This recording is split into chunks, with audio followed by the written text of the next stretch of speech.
Question number 872 minister గారు సంజయరాయన్ గారు.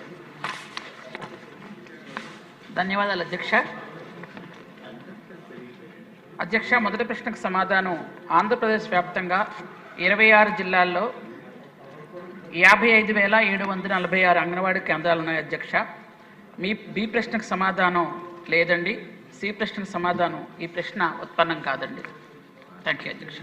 Next Prashanth Reddy గారు. ఆమె కూడా కూర్చున్నారు. ధన్యవాదాలు అధ్యక్ష.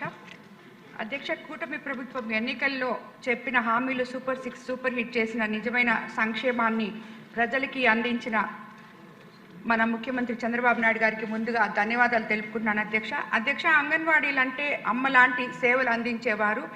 పిల్లలు ప్రథమ గురువుగా ఇంట్లో అమ్మగా, బయట అంగన్వాడీ టీచర్లుగా ఉంటారు అధ్యక్ష.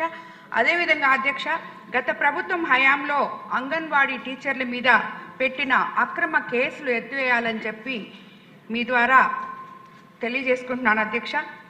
అదేవిధంగా మరియు face app and in and out location, దీనిలో అనేక సాంకేతిక సమస్యలు ఉన్నాయని చెప్పి వాటిని అంగన్వాడీ టీచర్లు ఎదుర్కోకుండా చూడాలని చెప్పి కూడా తమ ద్వారా కోరుకుంటున్నాను అధ్యక్ష.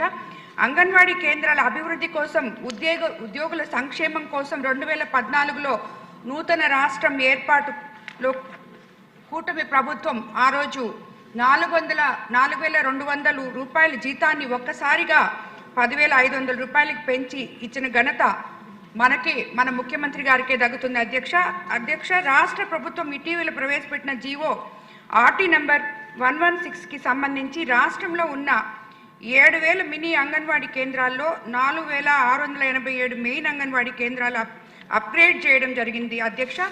ఈ అప్గ్రేడ్ కారణంగా కొత్తగా 4,687 హెల్పర్ నియమానికి ప్రభుత్వం అనుమతి ఇవ్వడం పట్ల హర్షం వ్యక్తం చేస్తున్నారు అధ్యక్ష.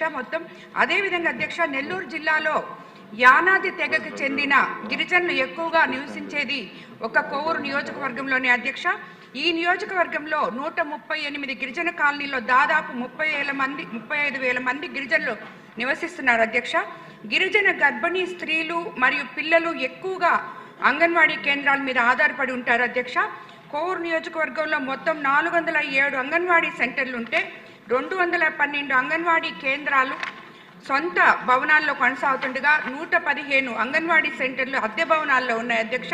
అది కాకుండా ఆ అద్దె భవనాల పరిస్థితికి కానీ, కొన్ని పనికిరాని భవనాలు కానీ, ఆ పెచ్చులు ఊడిపడిపోతే చిన్నపిల్లలు దానివల్ల చాలా అభద్రతా భావం భరించి తల్లులు కూడా భయపడుతున్నారు అధ్యక్ష పిల్లల్ని పంపించడానికి.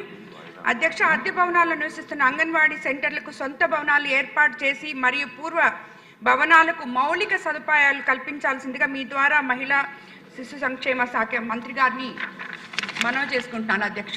ధన్యవాదాలు అధ్యక్ష.